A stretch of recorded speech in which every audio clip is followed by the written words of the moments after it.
तो क्या हालचाल भाई लोगों, उम्मीद करता हूँ कि आप सब लोग अच्छे होंगे, खुश होंगे। तो दोस्तों 20 जून से हमारी टीम इंडिया जो है वो इंग्लैंड के खिलाफ टेस्ट मैचों की सीरीज खेलने के लिए उतरेगी। और भाई साहब, सभी लोगों ने ये उम्मीद लगा के बैठी होगी, जैसे मैंने बैठा हुआ हूँ, कि सभी इंडियन फैंस ने उम्मीद लगा के बैठा होंगे कि भाई साहब इस बार तो हमारी टीम इंडिया जाएगी और घोड़े खोल देगी इंग्लैंड के, है ना, और वाइट वॉश करके ही वापस आएगी। ऐसा कुछ होने नहीं वाला है। ये जो ख्याली पुलाव पकाए जा रहे हैं मेरे द्वारा और आप लोगों द्वारा, ये सिर्फ सपनों में पकाओ, ये हकीकत होने नहीं वाला है। और इस बार हमेशा की तरह, जैसे कि पहले जब टीम इंडिया जाती थी तो भाई हम लोग बहुत उम्मीद लगा के बैठते थे कि क्यों, क्योंकि हमारे पास किंग कोहली भी थे, हमारे पास रहाणे भी थे, हमारे पास पुजारा भी थे, हमारे पास रोहित शर्मा भी थे। लेकिन अब जो है वो ये चारों नहीं हैं, और आगे भी टेस्ट मैचों की सीरीज में ये चारों नहीं दिखाई देंगे। भाई सब लोग बात करते हैं कि रोहित शर्मा विराट कोहली के बिना टीम इंडिया जाएगी, तो भाई बात करो चेतेश्वर पुजारा और रहाणे की भी, कि उन्होंने ऐसा क्या किया था कि जिसके जिसके चलते उनको पूरी तरीके से इग्नोर कर दिया गया। भाई परफॉर्मेंस भी थी, है ना, क्लास भी थी दोनों के अंदर, लेकिन पुजारा और रहाणे को क्यों मतलब इग्नोर कर दिया गया। चलो ठीक है, रोहित शर्मा और विराट कोहली ने तो भाई साहब संन्यास ले लिया, लेकिन पुजारा और रहाणे ने तो नहीं लिया था ना। तो उनको इस तरीके से क्यों इग्नोर कर दिया गया। तो मैं ये नहीं बोल रहा हूँ कि उनको लाओ, उनकी चर्चा जरूर होनी चाहिए। क्यों? क्योंकि भाई साहब वो बहुत क्रिटिकल मैचेस उन दोनों ने हम लोगों को जिता के दिए हैं। अगर टेस्ट सीरीज की बात करी जाए, कई सारे, है ना।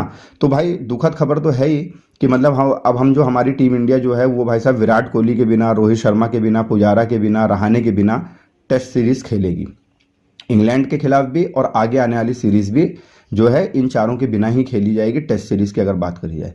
लेकिन भाई साहब इससे ही बड़ी एक दुखद खबर है जो कि मैं नोटिस कर रहा हूँ, और बहुत लोग नोटिस कर रहे हैं लेकिन बात नहीं कर रहे हैं।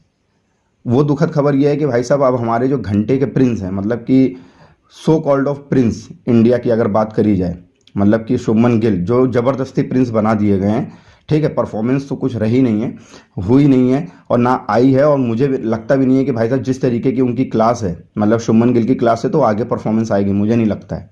लेकिन उनको प्रिंस बना दिया गया है ज़बरदस्ती, ठीक है। तो अब वो लीड करेंगे हमारी टीम इंडिया को टेस्ट सीरीज में। तो ये और भी ज़्यादा दुखद खबर है, क्योंकि भाई साहब हमारे पास एक से एक बंदे थे जो टेस्ट टीम को लीड कर सकते थे। बात करी जाए रविंद्र जडेजा की, बात करी जाए जसप्रीत बुमराह की, बात करी जाए केएल राहुल की, हमारे पास थे ऋषभ पंत की, हमारे पास थे अच्छे खासे प्लेयर्स थे और अच्छे खासे कैप्टन्स, क्या मतलब कि एक मटेरियल था हमारे पास। लेकिन भाई साहब हमने कैप्टनसी किसको दे दी? गिल को। और भाई सबसे ज़्यादा जो मेरे को सता रही है ना बात, वो यही सता रही है, मतलब कि गले की हड्डी बन चुकी है, जिसको ना मैं बाहर कर सकता हूँ ना निगल सकता हूँ, कि भाई गिल को कैप्टनसी क्यों दी गई।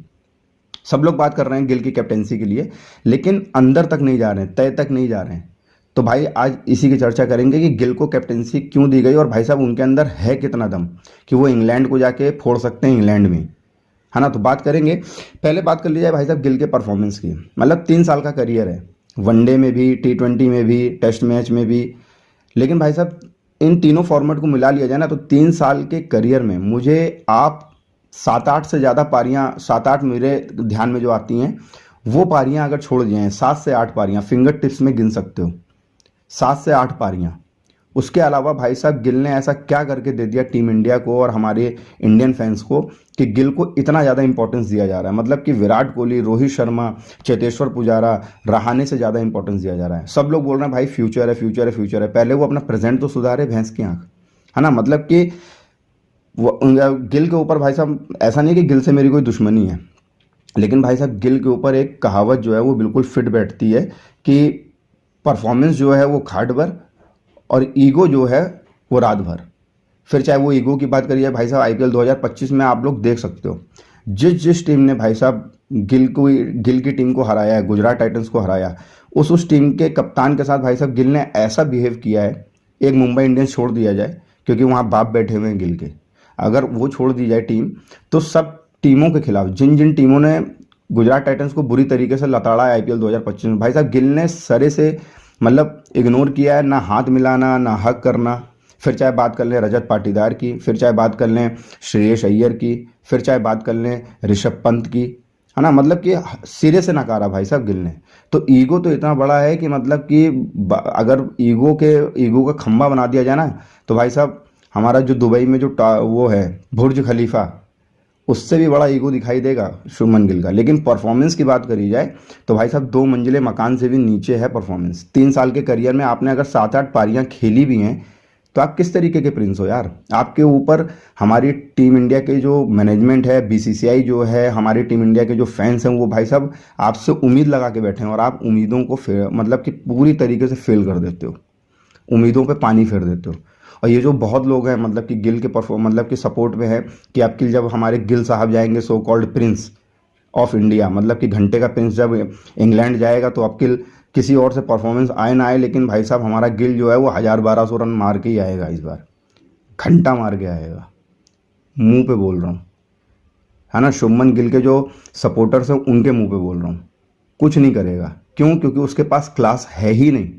उसके पास क्लास T20 खेलने की नहीं है, वनडे खेलने की नहीं है, तो भाई साहब वो टेस्ट कहाँ से खेल लेगा। मैं ये नहीं बोल रहा हूँ 8-10 पारियां खेलेगा पूरे सीरीज, टेस्ट सीरीज में एक आध में आ भी सकती है परफॉर्मेंस, तो उसी से भाई साहब प्रिंस बन जाएंगे हमारे भाई साहब गिल साहब।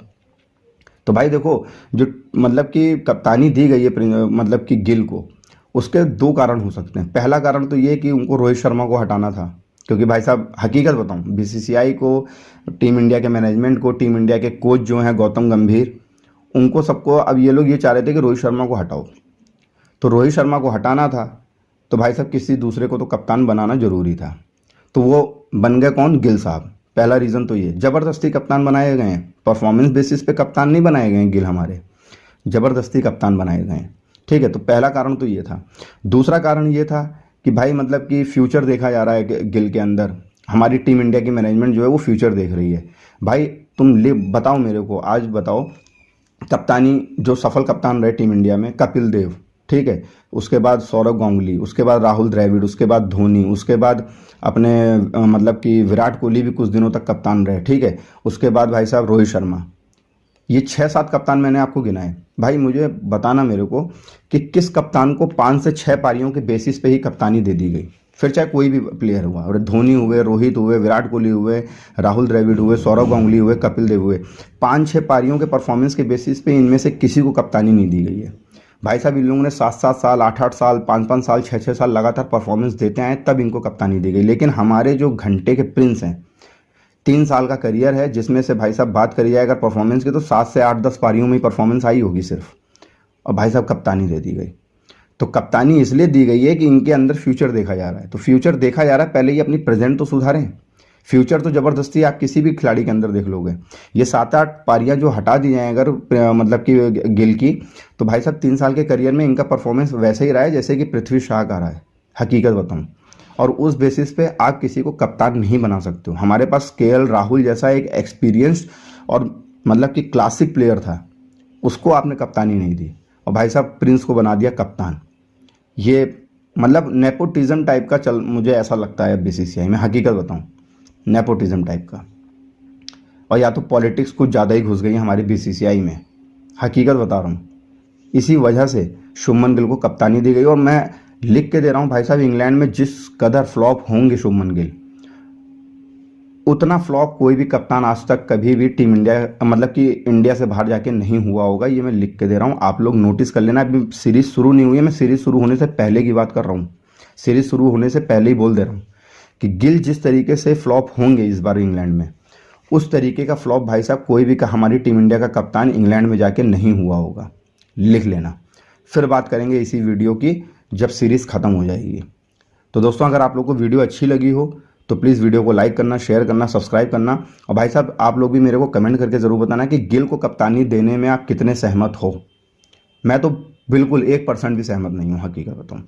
तो दोस्तों वीडियो को यहीं पर समाप्त करते हैं, तब तक के लिए जय हिंद, जय भारत।